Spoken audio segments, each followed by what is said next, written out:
Hi guys, welcome back to wonder ఫ్రిక్స్. ఎలా ఉన్నారు అందరూ? ఈ రోజంతా ఫుల్ బిజీ డే, అందుకే ముందుగానే తినేస్తే బ్రేక్ఫాస్ట్, తర్వాత లంచ్ ఎప్పుడు తిన్నా కానీ పర్లేదు అని చెప్పి ఇంకా ఉప్మా చేస్తున్నాను. చాలా తక్కువ తింటాము ఉప్మా చేసుకున్నప్పుడు, ఇలా చట్నీ చేసుకొని తినటము. ఎందుకో ఈ రోజు తినాలనిపించింది చట్నీతో, అందుకే చట్నీ కూడా చేస్తున్నాను. మెయిన్ ఏంటంటే ఈ రోజు నేను ఇల్లంతా డీప్ క్లీనింగ్ చేద్దామని పెట్టుకున్నాను. ఎందుకంటే బూజు దులిపి చాలా రోజులు అయిపోయింది, ఫుల్ దుమ్ము దుమ్ము పట్టేసింది ఇల్లంతా. ఒక్కసారి పని స్టార్ట్ చేశాను అంటే ఇంకా అసలు ఏమి తినాలని కూడా అనిపించదు. ఫస్ట్ అదంతా క్లీనింగ్ అయిపోతే గానీ ప్రశాంతంగా ఉంటుంది నాకు. అందుకే బ్రేక్ఫాస్ట్ తినేసామంటే తర్వాత లంచ్ లేట్ అయినా పర్లేదు కదా. ఈ వీడియో చూస్తుంటే మీకు కూడా కొంచెం మోటివేషన్గా ఉంటుంది. ఎలాగో రాబోయేది ఫెస్టివల్ సీజన్సే కాబట్టి అందరూ ఇంక ఇదే పనిలో ఉంటారు. ఇల్లు క్లీనింగ్, పండగకి అన్ని రెడీ చేసుకోవటము. నేను ఇప్పుడు క్లీనింగ్ చేస్తాను, మళ్ళీ కరెక్ట్గా క్రిస్మస్ వచ్చే ముందు ఇంకొకసారి డీప్ క్లీనింగ్ చేసేస్తాను. ఈ వీడియో మాత్రం స్పెషల్గా అందరి హౌస్ వైఫ్స్కి డెడికేట్ చేస్తున్నాను. ఎందుకంటే ఇంట్లో ఉంటామనే కానీ ప్రతి పని మనం లేకపోతే అసలు ఏది అవ్వదు. అందరూ చాలా మంది మధ్య కమెంట్స్ పెడుతూ ఉంటారు, నేను హౌస్ వైఫ్, ఇంట్లో ఇలా అంటూ ఉంటారు, అలా అంటూ ఉంటారు అని చెప్పి వాళ్ళకి మోటివేషనల్ గా ఉండాలని ఈ వీడియో. మార్నింగ్ లేచినప్పటి నుండి ఇల్లుని ఎలా క్లీన్ చేసుకోవాలి, ఇంటిని ఎలా నీట్గా సర్ది పెట్టుకోవాలి. ఇల్లు నీట్గా లేకపోతే ఇంట్లో ఉండే వైబ్ అంతా మారిపోతుంది, అస్సలు ప్రశాంతత ఉండదు. మళ్ళీ టైంకి వంట చేసి పెట్టాలి, అన్ని ప్రతి ఒక్కటి మార్నింగ్ లేచినప్పటి నుండి ప్రతిదీ ఆలోచిస్తూనే ఉంటాము, ఈ టైంకి ఏం చేయాలి అని చెప్పి. పేరుకి హౌస్ వైఫే కదా అని అనేవాళ్ళు ఎన్నైనా అంటూ ఉంటారు, కానీ ఎవరో ఏదో అన్నారని మనం అవన్నీ పట్టించుకుంటూ పోతే మన ఇంట్లో ఉండే ఎన్విరాన్మెంట్ మొత్తం పాడైపోతుంది. అవన్నీ ఆలోచిస్తూ ఉంటే మెయిన్ అది గుర్తుపెట్టుకోవాలి.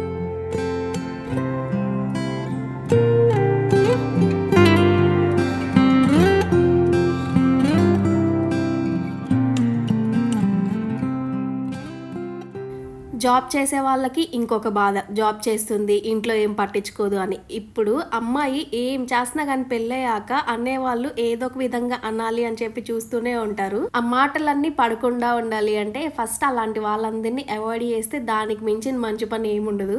నేను కూడా ఆ స్టేజెస్ అన్ని దాటుకొని వచ్చిందాన్నే. పెళ్ళైన స్టార్టింగ్ లో కొన్ని ప్రాబ్లమ్స్ స్టార్ట్ అవుతూ ఉంటాయి కదా, అప్పుడు ఇలాంటివన్నీ నేను కూడా చూసిందాన్నే. పర్సనల్ గా నేను ఎక్స్పీరియన్స్ అయింది ఏంటి అంటే, ఎవరెవరైతే కొత్త కోడళ్ళు యాడ్ అవుతూ ఉంటారో వాళ్ళకి మనకి మధ్యలో కంపారిజన్ ఎక్కువ అవుతూ ఉంటది, పోటీ పడుతూ ఉంటారు. ఎలా ఉంటది అంటే ఒక రన్నింగ్ రేస్ లాగా ఉంటది. ఆ రన్నింగ్ రేస్ లో మనమే ఫస్ట్ రావాలి, ఏదో ప్రూవ్ చేసుకోవాలనుకుంటూ ఉంటాము. దాని వల్ల మెంటల్ స్ట్రెస్ అవటం తప్ప ఏమీ ఉండదు. ఫైనల్ గా అయితే మనం ఎంత ఎఫర్ట్స్ పెట్టినా గానీ తర్వాత మిగిలేది జీరోనే. ఎందుకంటే ఒక మంచి అప్రిసియేషన్ ఉండదు అత్తగారి సైడ్ నుండి. 100% మనం ఎంత ఎఫర్ట్స్ పెట్టినా గానీ అది వాళ్ళకి కనిపించేది జీరోనే. ఎంత చేసినా గానీ తక్కువే అనిపిస్తుంది. ఒక పాయింట్ కి వచ్చేసరికి ఏం చేస్తున్నాం మనము, ఇందుకా చేసేది ఇన్ని ఎఫర్ట్స్ పెట్టి అని చెప్పి ఒక దగ్గర ఆలోచిస్తాం మనము. అప్పుడు తెలిసిద్ది ఒక రెస్పెక్ట్ లేని దగ్గర మనం ఉండటం కన్నా మన జర్నీని మనం రీస్టార్ట్ చేసుకొని మనకు నచ్చినట్టు ఉండటం బెస్ట్.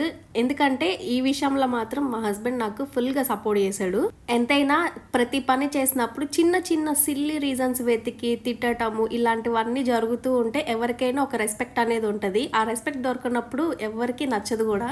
మెయిన్ హస్బెండ్స్ గమనించడం స్టార్ట్ చేశారు అంటే వాళ్ళకు కూడా అనిపిస్తుంది కదా, వైఫ్ కి రెస్పెక్ట్ ఇవ్వనప్పుడు మనం ఎందుకు ఇంకా పెళ్లి చేసుకొని అని చెప్పి వాళ్ళకు కూడా కొంచెం బాధ అనిపిస్తుంది. ఈ విషయంలో మాత్రం మెయిన్ హస్బెండ్ సపోర్టివ్ గా లేకపోతే మనకి బాధ అనిపిస్తుంది. కానీ నా విషయంలో మా హస్బెండ్ చాలా అంటే చాలా సపోర్టివ్ గా ఉంటాడు. నాకు వచ్చే కామెంట్స్ లో కూడా ఉంటది కొన్ని హస్బెండ్స్ అసలు సపోర్ట్ చేయరు. వాళ్ళకి చెప్పేది ఒక్కటే, అర్థం చేసుకునేలాగా మనం చెప్పే విధానంలోనే ఉంటది. ప్రతిదీ సెట్ అవుతుంది, ఎంత ప్రాబ్లం వచ్చినా గానీ అర్థం చేసుకుంటారు. ఇంకొకటి మెయిన్ పాయింట్ ఏంటంటే మనకు కూడా ఓర్పు అనేది ఉండాలి. ప్రతి దానికి కోప్పడిపోతూ అసలు ఉండకూడదు. ఓర్పు ఉంటే ఏదైనా కానీ మనకి ఈజీగా ప్రాబ్లం సాల్వ్ అయిపోతుంది.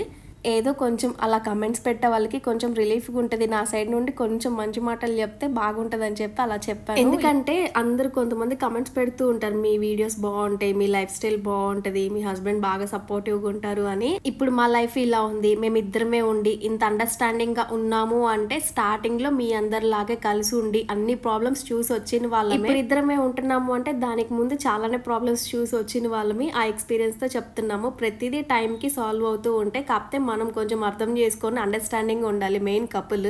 మిగతాదంటారా మనం చేసే హార్డ్ వర్క్ మన పని మీద మనం నమ్మకం పెట్టుకొని ఉంటే ప్రతి ఒక్కటి అంతా బాగుంటుంది. ఇప్పుడు మాత్రం మేము కూడా ప్రజెంట్ స్ట్రగ్లింగ్ స్టేజ్లోనే ఉన్నాము. తర్వాత ఫ్యూచర్ బ్లాగ్స్లో అన్నీ తెలుస్తూ ఉంటాయి. కొంచెం కమెంట్స్ పెట్టిన వాళ్ళకి కూడా అర్థమై ఉంటుంది. ఎందుకంటే అందరూ అడుగుతూ ఉంటారు కొంచెం మీరు చెప్పండి అని చెప్పి. పర్సనల్గా ఇన్స్టాలో కూడా మెసేజ్ చేస్తూ ఉంటారు, ఇప్పుడు ఇలా ఉంది నా సిచ్యువేషన్, ఏదన్నా చెప్పండి, సలహాలు ఇవ్వండి అని. అలాంటి వాళ్ళందరికీ మెసేజ్ పెట్టిన వాళ్ళకి ఈ వీడియో కొంచెం రిలీఫ్ లాగా ఉంటుంది. ఎందుకంటే ప్రతి ఒక్కరికి నేను డైరెక్ట్గా మెసేజ్ పెట్టలేను కదా అందరికీ. అందుకే కొంచెం నా లైఫ్ ఎలా ఉందని చెప్తే మీకు కూడా కొంచెం ఒక మోటివేషనల్ లాగా ఉంటుంది. ఎవరికైనా ప్రాబ్లమ్స్ ఒకటే అని నా సైడ్ నుండి అయితే అన్ని పాజిటివ్ వైబ్స్, మీకు అందరికీ అన్ని ప్రాబ్లమ్స్ సాల్వ్ అయిపోవాలనుకుంటున్నాను.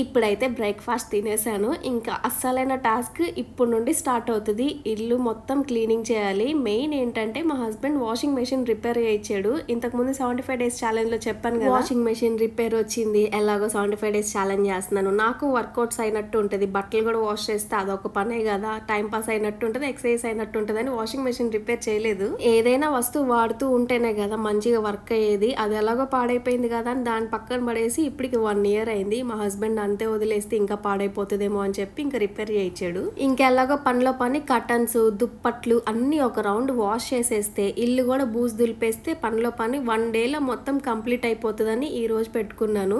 ఎందుకంటే కర్టన్స్, దుప్పట్లన్నీ వాషింగ్ మెషిన్ లో 2-3 రౌండ్లు వేసేస్తాను. ఈ లోపు వారిపోయే లోపు ఇంట్లో బూజులు కూడా పైన దులిపేసుకున్నాను అంటే ఇల్లు మొత్తం ఒకటే రోజులో క్లీన్ అయిపోతుంది.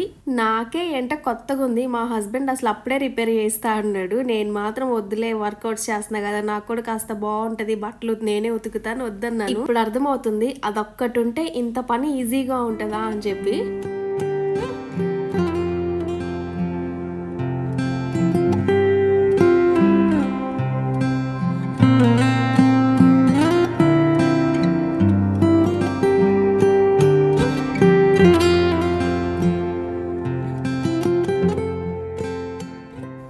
కర్టన్స్కి ఉన్నవి ఇవన్నీ తీసేసి పక్కన పెడతాను. తర్వాత అవి వాష్ చేయడం అయిపోయి ఆరిపోయాక మళ్ళీ సెట్ చేసేస్తాను. మెయిన్ ఇప్పుడుండే ఇంట్లో ఎటు చూసిన విండోస్ ఎక్కువ ఉంటాయి, కర్టన్స్ చాలా ఎక్కువైపోయినాయి. ఇంతకుముందు ఇంటికి ఉన్న కర్టన్సే సరిపోతాయి అనుకున్నాము, కానీ దానికి డబల్ ఉన్నాయి ఇప్పుడు ఈ కిటికీలు. చూస్తూ ఈ ఇయర్ ఏదో త్వరగా గడిచిపోయినట్టుంది. 3 months ఉంది కరెక్ట్గా ఇంకా న్యూ ఇయర్కి. అలానే చాలా మంది మళ్ళీ కమెంట్స్లో పెడుతున్నారు మీరు మళ్ళీ లావ్ అయిపోతున్నారు అని చెప్పి. త్వరలోనే దాని గురించి కూడా కొత్త కంటెంట్ రాబోతుంది. నేను వేరైతే ట్రై చేస్తున్నాను ఇప్పుడు. అది నాకు వర్కౌట్ అయింది అనుకుంటే వీడియోలో షేర్ చేస్తాను. కొంచెం నేను అది స్టార్టింగ్లో చూసినప్పుడు చాలా సింపుల్ అనుకున్నా కానీ చేస్తుంటే కష్టంగానే ఉంది.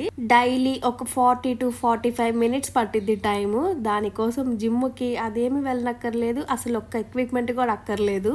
ఓన్లీ ఒక్క యోగా మ్యాట్ ఉంటే చాలు, ఇంకా మంచిగా హ్యాపీగా చేసుకోవచ్చు. కాకపోతే టైం దానికి కేటాయించాలి. 40 to 45 minutes, ఒక 1 hour అయినా పట్టిద్ది. మనం కొంచెం గ్యాప్ తీసుకుంటూ చేయాలి దాన్ని. నేను కూడా ఇప్పుడు బిగినర్నే, ఎందుకంటే నేర్చుకుంటున్నాను. కొంచెం పర్ఫెక్ట్ అయ్యాక అప్పుడు చూపించచ్చు అని చెప్పి వీడియోస్లో చూపించలేదు. మెయిన్ ఏంటంటే జిమ్కి కూడా వెళ్ళటానికి కుదరట్లే ఈ మధ్య నాకు. అందుకే ఇంట్లో ఉండి చేసుకోవచ్చు అని చెప్పి ట్రై చేస్తున్నా. జిమ్లో జాయిన్ అవ్వాలని ఉంది కానీ ఇప్పుడు ప్రజెంట్ ఉన్న టైం అయితే నాకు అసలు సరిపోదు. వెళ్తే కంటిన్యూస్గా వెళ్ళాలి. మెయిన్ నాకే టైం సరిపోవట్లేదు. కొంచెం హెల్త్ గురించి పట్టించుకున్న తర్వాత వెళ్ళొచ్చులే అని చెప్పి ఆగుతున్నాను. నా ఒక్కదానికనే కాదు, మా హస్బెండ్కి కూడా. ఇద్దరమే హెల్త్ మీద కాన్సన్ట్రేట్ చేయట్లేదు. దానికి తోడు వేరే పనుల్లో బిజీగా ఉన్నాము. లైఫ్ లో చాలానే చేంజెస్ అయినాయి, కాకపోతే షేర్ చేయలేము. ఎదురుగా కనిపించేది ఒక 10% వీడియోస్లో, దాని వెనక నడిచే చాలానే ఉంటాయి మాకు ప్రాబ్లమ్స్ కూడా లైఫ్లో. అవన్నీ పట్టించుకుంటూ ఉండాలి, హెల్త్ కూడా మెయింటైన్ చేసుకోవాలి కదా మేము కూడా. బై బర్త్ ఏమి రిచ్ ఏమి కాదు, దానికి తోడు పేరెంట్స్ సపోర్ట్ ఏదీ లేదు. చేసేది ప్రతి ఒక్కటి మేమిద్దరమే. ప్రాబ్లమ్స్ ఎవరు వచ్చినా కానీ ఒక పెద్దవాళ్ళు అనే వాళ్ళు ఎవరు ఉండరు మనకి చెప్పడానికి. ఇంకుండేది వైఫ్ అండ్ హస్బెండ్, మేమిద్దరమే కాబట్టి అన్నీ చూసుకుంటూ ఉండాలి. ఈ మధ్య కొంచెం హెల్త్ మీద కాన్సన్ట్రేట్ చేయడం తక్కువైపోయింది. స్లోగా దాని గురించి కూడా పట్టించుకుంటున్నాము.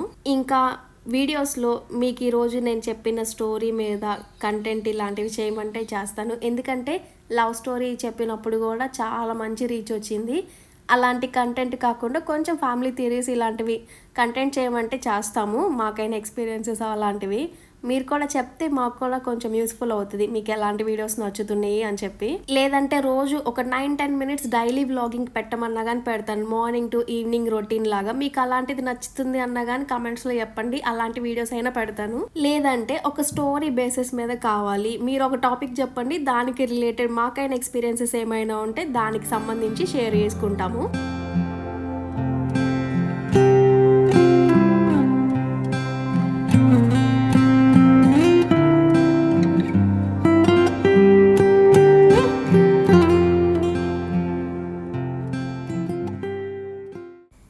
ఇంకా మధ్యలో ఇందాక బిగ్ బాస్కెట్ నుండి ఆర్డర్ పెట్టాం సరుకులు కొన్ని, అవి వచ్చినాయి. ఇంకా అవన్నీ సర్దుతూ ఉన్నాను.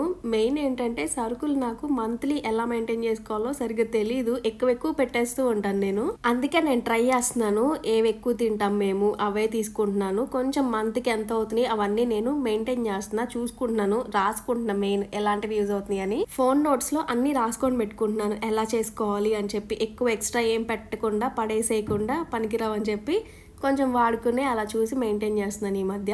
తర్వాత ఈరోజు ఈ బిగ్ బాస్కెట్లో ఒక ఇన్స్టెంట్ రెసిపీది ఆర్డర్ చేశాను, అది షార్ట్లో పోస్ట్ చేస్తాను తొందరలో. ఆ రెసిపీ ఏంటనేది, అసలు అది మంచిగా ఉందా లేదా అని చెప్పి.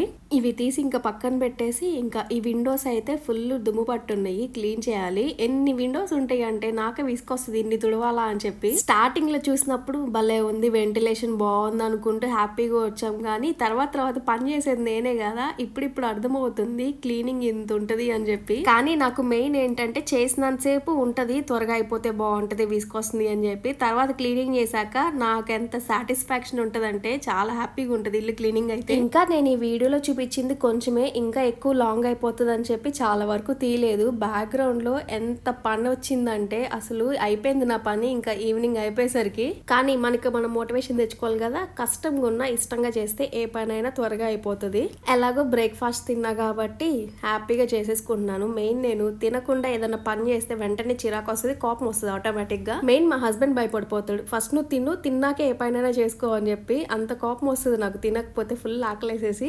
ఇంక ఇక్కడ వాషింగ్ మెషిన్లో కర్టన్స్ కూడా అయిపోయినాయి, ఇవి తీసుకొని వెళ్ళి ఇంకా ఆరేసేస్తున్నాను.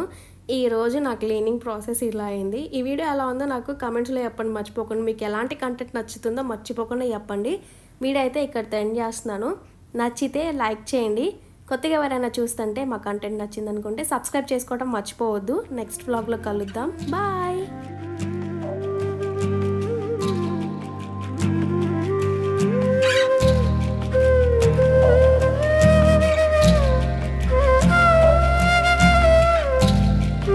Thank you.